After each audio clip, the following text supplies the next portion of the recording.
Orang melakukan penipuan, kenapa harus menipu? Kenapa enggak kerja? Kenapa harus menipu?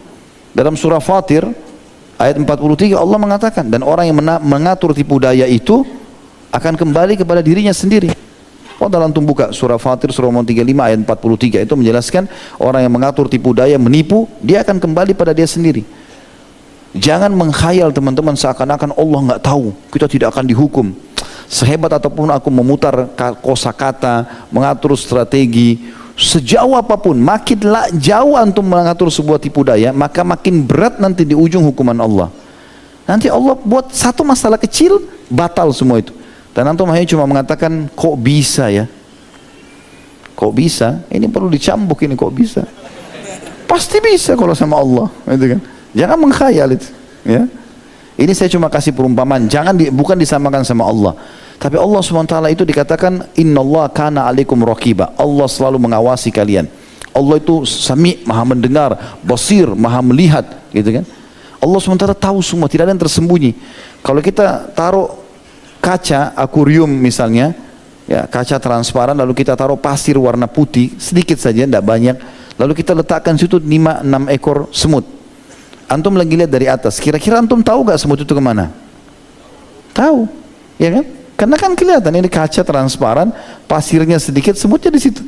Bagi semut itu mungkin sudah padang pasir yang luas, karena itu tempat bagi dia besar. Bagi kita enggak, kita bisa lihat semuanya. Kita aja bisa buat itu pada semut, bagaimana Allah SWT yang maha melihat? Allah lihat semua hamba-hambanya, mau kemana? Dan kalau sudah mengatur tipu daya, Allah bilang, innahum yakiduna kaida wa akidu kaida. Mereka mau mengatur tipu daya, aku juga mengatur tipu daya. Jangan main-main ini, ya. Kemudian kesaksian palsu dalam muamalah, ini semua gulu. Untuk apa kesaksian palsu ini? Pura-pura bohong, kenal, padahal nggak kenal, gara-gara dibayar.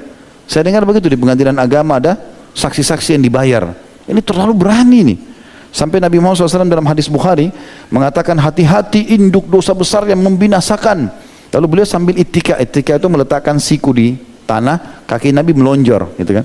Nabi SAW mengatakan, syirik, durhaka sama orang tua. Setelah sebutkan dua ini, Nabi SAW lagi tadi sandar, langsung duduk tiba-tiba dan mengatakan, ala wa syahadatiz zur, dan hati-hati kesaksian palsu.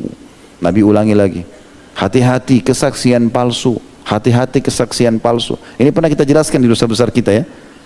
Jadi contoh-contoh, misalnya ada teman mengatakan, kalau dia mau pergi, lalu dia bilang, nanti saya mau jalan ya, kalau suami saya telepon, bilang saya di tempatmu ya. Atau kalau istri saya tanya, bilang saya lagi sama kamu ya. Begitu pasangannya orang itu telepon, ada, lagi sholat. Luar biasa. Begitu juga dengan zalim, kezaliman. Kezaliman artinya mengambil hak orang lain atau tidak memberi hak orang lain. Ini zalim. Ini juga gulu, berlebihan. Kenapa harus zalim sama orang? Gitu kan? Ini tentu ada bahasan, semua sudah kita jelaskan ini, tapi saya kasih garis besarnya. Begitu juga dengan mencuri, mengambil hak orang lain. Kerja akhi dan ukhti, jangan mencuri. Mulia, gitu kan?